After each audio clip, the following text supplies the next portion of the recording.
न मन मरा, न इच्छा मरी, न विचार मरा, न चिंतन मरा, न काम मरा, न कामना मरी, न लालच मरा, न लालसा मरी, न श्रवण गया, न स्वाद गया, न दृश्य गया, न दृष्टि गई, न भूख मरी, न प्यास मरी, न काम मरा, न क्रोध मरा। तो फिर किस बात का मौन धारण? मुख बंद करके अपने आप को क्यों कष्ट में डाल रहे हो? क्यों परेशान कर रहे हो? क्यों इस तरह का आडंबर कर रहे हो? बाणी से न बोल करके क्यों अपने आप को कोढ़न में डाले हुए हो? इस तरह के पाखंड से आपका कुछ भी भला होने वाला नहीं है और ना ही कोई भौतिक या आध्यात्मिक उपलब्धि प्राप्त होने वाली है। अगर सोच तो समाज से आपको वाहवाही मिल जाएगी तो आपके जीवन की सबसे बड़ी ये अज्ञानता है। सब में अगर गहराई से आप सोचेंगे तो मौन किस चीज का रखा आपने? उससे कोई भी चीज क्या रुकावट आ रही है? सिर्फ आप मुंह से बोल नहीं रहे, बस इतना ही तो अंतर है। तो ऐसा मौन व्रत आपके लिए कल्याणकारी नहीं हो सकता है। बेशक आपने किसी विचार से, किसी धारणा से, किसी आस्था से या किसी विशेष मनोरथ के लिए आपने रखा है, वो बात अलग है। लेकिन अगर आप मुक्त के मार्ग पर, परमात्मा प्राप्ति के मार्ग पर हैं, या ज्ञान प्राप्ति के मार्ग पर हैं, या अध्यात्म जागृति के मार्ग पर हैं, और इस सोच से या इस उद्देश्य से अगर आप मौन धारण करते हैं, तो ये अज्ञानता भरा ही कदम है, ये अज्ञानता भरा प्रयास है। मैं स्पष्ट और खुले शब्दों में कह रहा हूं। बहुत सारे साधु संत मौन व्रत रखते हैं। आज आप जानेंगे, इस बात को भी समझिए कि मौन व्रत होता क्या है, क्या रखना होता है, वास्तव में मौन व्रत क्या होता है। क्या ये मुख बंद कर लेना ही मौन व्रत होता है? नहीं, ऐसा नहीं होता। देखो, अब इसे ध्यान से सुनो। देखो, अगर आप मुंह से आप कुछ नहीं बोलते और आपने मौन व्रत कर लिया, तो आपके अंदर तो विचार चल रहे हैं ना, विचार तो बराबर चल रहे। वो विचार नहीं रुक रहे। उसका परिणाम ये होता है कि आप अंदर में इतने गुस्से में भरे होते हैं, तमोगुण से भर जाते हैं, क्योंकि आपकी बात को समझने वाला कोई है ही नहीं। आप कैसे समझाएंगे? कोई सरासर सम्मुख बैठकर के गलत बोल रहा है या आपके अनुसार वो कार्य बिल्कुल गलत करने जा रहा है, तो आपको गुस्सा आएगा भीतर से। अब आपने मौन व्रत धारण कर रखा है, बोल तो सकते नहीं। तो कुल मिला के जो गुस्सा आ रहा है, उससे आप अपने आप को ही नष्ट कर रहे हैं।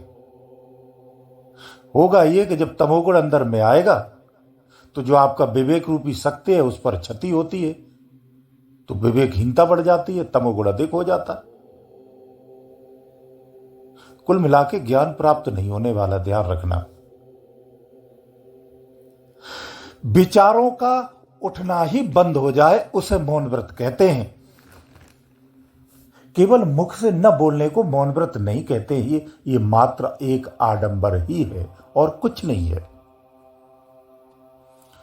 मौन व्रत दो प्रकार से होता है, इसे अब स्पष्ट समझिए आप। कैसा होता है?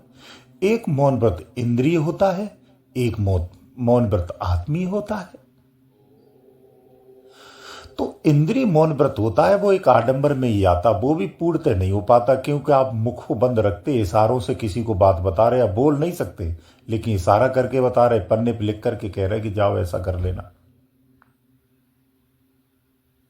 कान सुन रहा है, आंख देख रही है, नाक सूंघ रही है, मुंह को क्यों इतना कष्ट दे रखा आपने? क्या अपराध किया इस मुख ने जो मौन व्रत किया आपने? कौन सी देवता, कौन सी शक्ति, कौन सा ऐसा कहता है कि आप मुख बंद कर लो, हम तुमसे खुश हो जाएंगे?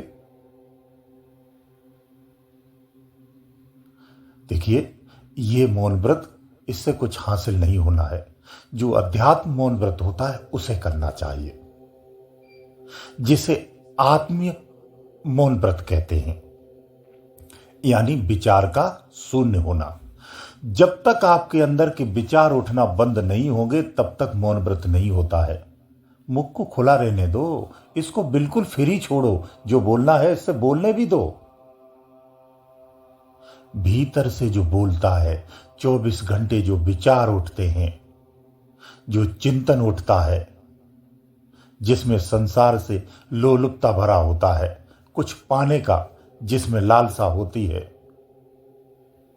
जिसमें और मेरा का भाव होता है, वो विचार शून्य करने हैं। वो विचार उठना बंद हो जाएंगे तो भी आप मौन व्रत ही हैं। फिर आप खुली जुबान से कहीं भी घूमिए, कुछ भी बात करिए, लेकिन आप अंदर से शून्य हैं। जब अंदर का विचार उठना बंद हो जाता है तो आपका ध्यान रखना, प्रश्न भी उठने बंद हो जाते हैं। साधक की अवस्था आनी चाहिए कि अंदर में उसके कोई प्रश्न ही ना रहे, कोई प्रश्न ही ना उठे। यह अवस्था आती है।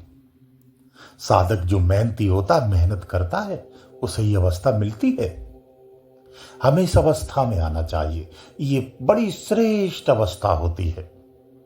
यहां पहुंचना होता है। जो इस अवस्था को अपनी मेहनत से पा लेता है वो मौन व्रत ही कहलाता है। सच्चा मौन व्रत यही है। उसके जुबान से फिर कुछ आता नहीं है, ना कोई विचार आता है, ना कोई भाव आता है, ना अच्छे से मतलब, ना बुरे से मतलब, ना खुशी से मतलब, ना दुख से मतलब।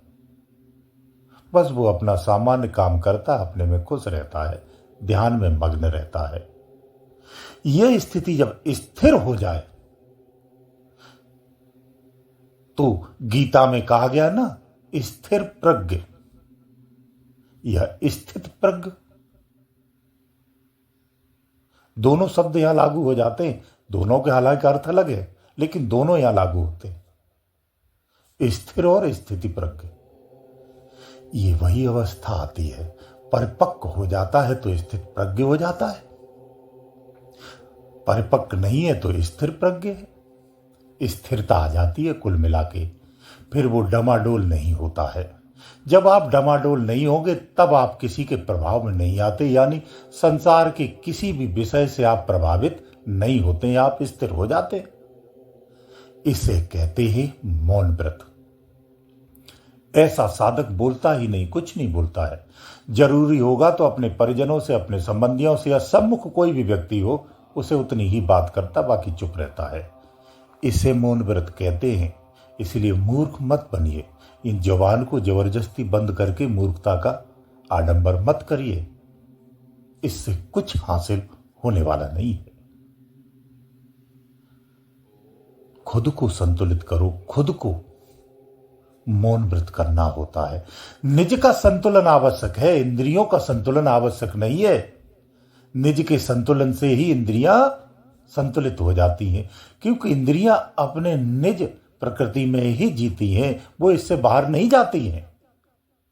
अगर कोई बाहर जाता है, अगर इनका कोई दुरुपयोग करता है तो हम आप ही करते हैं, हम ही करते हैं।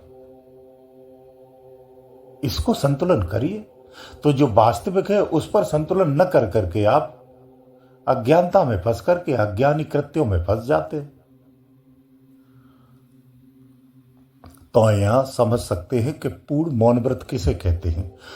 पूर्ण मौन व्रत और सच्चा मौन व्रत इसे कहते हैं कि जिब्या से स्वाद लेते हुए जिब्या के स्वाद से कोई तात्पर्य न हो, बाणी से मुख से कुछ बोलने की इच्छा ही न हो। बोलो तो इसमें रस ही आना चाहिए, सत्य बात ही आनी चाहिए। कान से कोई भी आवाज जाए, चाहे वो रसिक हो, चाहे अच्छी हो, चाहे बुरी हो, कोई असर नहीं होना चाहिए। नाक से कैसी भी खुशबू आ जाए, आप पर कोई असर नहीं होना चाहिए। उसका प्रभाव आपके मन मस्तिष्क पर नहीं आना चाहिए। यानी ना ही स्मेल का, ना ही दृश्य का, यानी आंखों से भी कुछ भी देखते हैं तो दृश्य का, स्मेल का, शब्द का और स्वाद का, इन सब का प्रभाव जब हमारे मन मस्तिष्क पर नहीं पड़ता है, इसी को पूर्ण मौन कहते हैं। ये पूर्ण मौनता होती है। जो इस स्थिति में साधक आ जाता है वो वास्तव में पूर्ण मौन होता है। इसलिए मुख पर पट्टी बांधने से मौन धारण नहीं होता है। गुरुदेव दयालु।